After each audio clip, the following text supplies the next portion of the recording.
perintah yang oleh Bapak Presiden, seluruh jajaran termasuk bersama-sama masyarakat, mari kita lakukan penanaman sampai dengan 600.000 hektar sampai dengan di 2024. Baru saja tadi saya meninjau mangrove forest di Provinsi Bali yang ini telah dibangun sejak tahun 2003 dan merupakan tempat percontohan rehabilitasi ekosistem hutan mangrove di negara kita.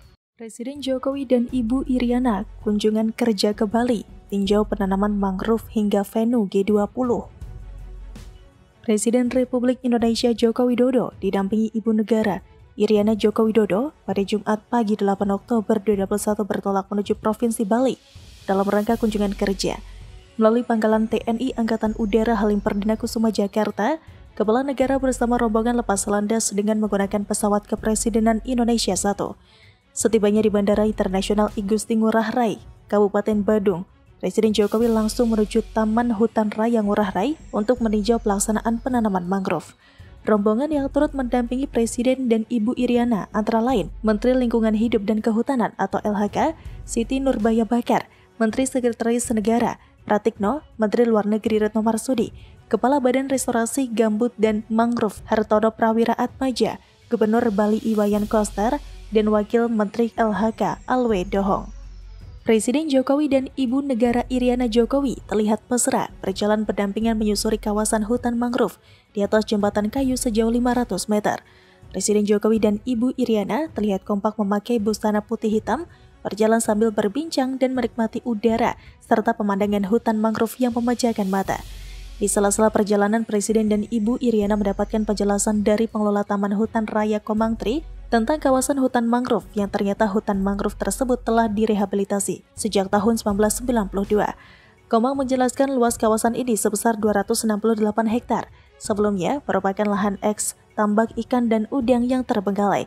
Sejak tahun 1992 direhabilitasi dan berhasil dengan baik. Kini terdapat 92 jenis burung dan 33 jenis tanaman mangrove. Berdasarkan data dari Kementerian Lingkungan Hidup dan Kehutanan, luas lahan mangrove Provinsi Bali mencapai 2.143,97 hektar. Dari luas tersebut, 19 hektar diantaranya termasuk kategori kerapatan jarang, serta masih terdapat habitat mangrove yang berpotensi dapat ditanami seluas 263 hektar. Menteri LHK Siti Nurbaya Bakar mengatakan keberhasilan konservasi hutan mangrove di Mangrove Conservation Forest beriringan dengan alih usaha dari budidaya tambak menjadi multi usaha lain berbasis ekosistem mangrove seperti budidaya ikan tangkap, hasil pengolahan produk mangrove non-kayu, serta pariwisata.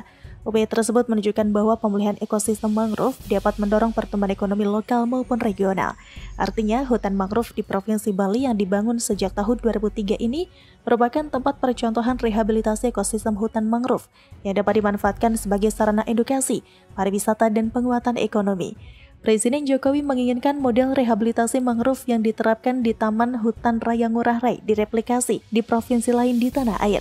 Usai meninjau Tahura, pada Jumat 8 Oktober 2021, Presiden mengatakan model rehabilitasi mangrove seperti inilah yang ingin direplikasi, dikopi untuk program rehabilitasi mangrove di provinsi-provinsi yang lain.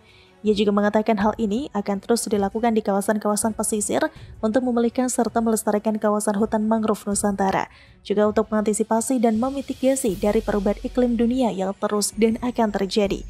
Kepala negara mengharapkan melalui penanaman mangrove ini bisa mengurangi energi gelombang, bisa melindungi pantai dari abrasi, juga bisa menghambat intrusi air dan memperbaiki kualitas lingkungan, baik di lingkungan pesisir maupun habitat di daerah pantai. Selain itu, Presiden Jokowi juga mengharapkan nanti akan ada peningkatan dari baik produksi ikan maupun hasil laut lainnya, utamanya kepiting cocok untuk mangrove ini. Dan yang paling akhir adalah bisa meningkatkan pendapatan masyarakat. Hutan mangrove di Bali juga direncanakan akan menjadi salah satu tempat yang akan ditampilkan kepada para pemimpin negara G20.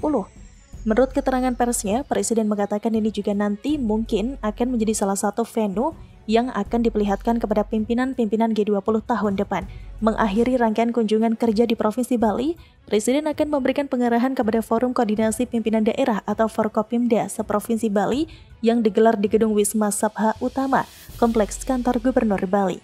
Dan dilanjutkan dengan meninjau sejumlah lokasi yang akan digunakan dalam konferensi tingkat tinggi atau KTT G20. Pada tahun 2022 mendatang, Indonesia dipercaya untuk menjadi tuan rumah pertemuan akbar tersebut.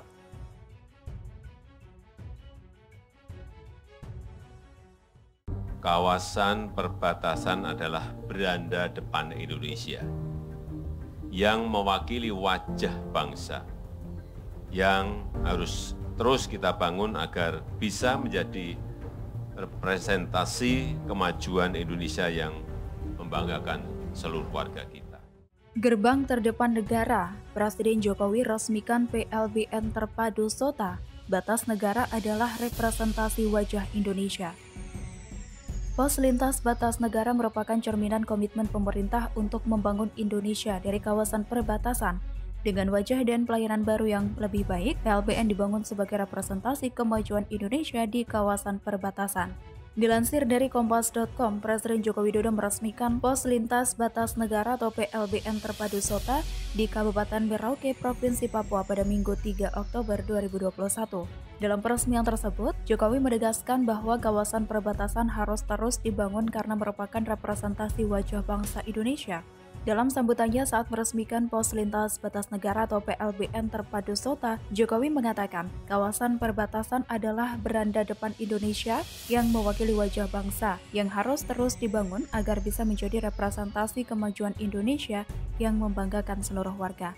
Oleh sebab itu, Jokowi mengungkapkan bahwa ia telah memerintahkan jajaran terkait untuk membangun kembali pos lintas batas di berbagai perbatasan negara di seluruh tanah air. Mantan Gubernur DKI Jakarta tersebut juga mengatakan, sejak 7 tahun terakhir, ia telah memerintahkan untuk membangun kembali pos lintas batas negara di berbagai titik di seluruh tanah air, dengan wajah baru, dengan tampilan baru, dan juga yang paling penting dengan cara-cara pelayanan yang baru yang lebih baik, yang menjadi cerminan komitmen pemerintah untuk membangun Indonesia dari kawasan perbatasan. Sebagai informasi, Pos Lintas Batas Negara SOTA adalah PLBN terpadu kedua di Papua setelah PLBN SCO di Jayapura dan merupakan PLBN ke-8 yang dibangun di seluruh Indonesia. Presiden mengungkapkan PLBN SOTA ini dibangun dengan konsep yang terintegrasi, memiliki fasilitas yang lengkap, ada bangunan komersial, ada fasilitas umum dan sosial, mes pegawai, tempat ibadah, ada pasar, ada jalan, pedestrian, area parkir, juga infrastruktur pendukung lainnya. Ia juga mengungkapkan harapan agar PLBN SOTA ini akan memberikan pelayanan yang lebih baik dan lebih nyaman kepada masyarakat Indonesia yang melintasi perbatasan Indonesia menuju Papua Nugini, dan juga meningkatkan keamanan di wilayah perbatasan, serta mendorong pertumbuhan sentra-sentra perekonomian baru, dan membuat masyarakat di perbatasan semakin cinta dan juga tentunya bangga terhadap negara Indonesia. Yang artinya Jokowi berharap kehadiran PLBN yang terletak di ujung timur Indonesia ini akan memberikan berbagai manfaat bagi masyarakat, baik dari sisi keamanan, perekonomian, maupun dalam meningkatkan nasionalisme bangsa. PLBN SOTA di Merauke ini dibangun oleh Kementerian Pekerjaan Umum dan Perumahan Rakyat. Menteri PUPR Basuki Hadimulyono mengatakan, pembangunan PLBN tidak hanya bertujuan untuk pos lintas batas negara saja, namun juga akan didorong menjadi pusat pertumbuhan ekonomi baru, salah satunya dengan dibangunnya pasar. Dengan demikian, kehadiran PLBN akan meningkatkan kesejahteraan masyarakat di kawasan perbatasan. Basuki mengungkapkan pembangunan PLBN tidak hanya sebagai gerbang masuk, namun menjadi embrio pusat pertumbuhan ekonomi kawasan yang dapat meningkatkan kesejahteraan masyarakat perbatasan. Pembangunan kawasan perbatasan SOTA dilakukan oleh Balai Prasarana Pemukiman Wilayah atau BPPW Papua Ditjen Cipta Karya Kementerian PUPR yang terbagi menjadi zona inti, subinti, dan pendukung dengan luas 5,6 hektar. Pada zona inti telah diselesaikan bangunan utama PLBN seluas 1.000 meter persegi, gerbang Tasbara, monumen atau patung Garuda, pekerjaan interior, pagar keliling, CCTV, portal, tiang bendera dan signik, X-ray scanner, dan walk-through metal detector. Sedangkan untuk zona sub-inti dibangun rumah pegawai sebanyak 16 unit tipe 36, musola, gereja, beserta interiornya. Kemudian juga diselesaikan bangunan zona pendukung berupa pasar perbatasan sebanyak 15 kios, patung Soekarno, dan bangunan tempat pembuangan akhir sampah. Di kawasan sekitar perbatasan, Kementerian PUPR juga melengkapi bangunan utilitas, area parkir, lanskap, mekanikal, elektrikal, dan pumping, sistem drainase dan sanitasi, serta didukung akses jalan yang mulus. Pembangunan PLBN SOTA Merauke mulai dilaksanakan pada Maret 2019 dan terus dikembangkan selesai pada 2020 dengan total anggaran 103,6 miliar rupiah.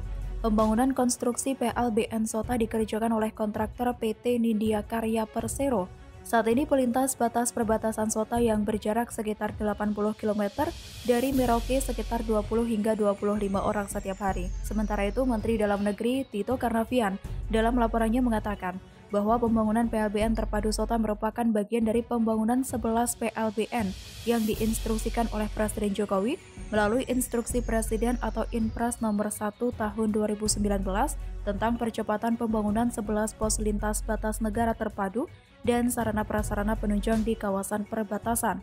Tito menjelaskan kehadiran PLBN Sota merupakan awal dari pengembangan kawasan PLBN Sota sebagai kawasan pusat pertumbuhan ekonomi baru di perbatasan negara yang dapat bermanfaat tidak hanya untuk masyarakat Papua, tapi juga negara tetangga, Papua Nugini serta negara-negara Pasifik lainnya.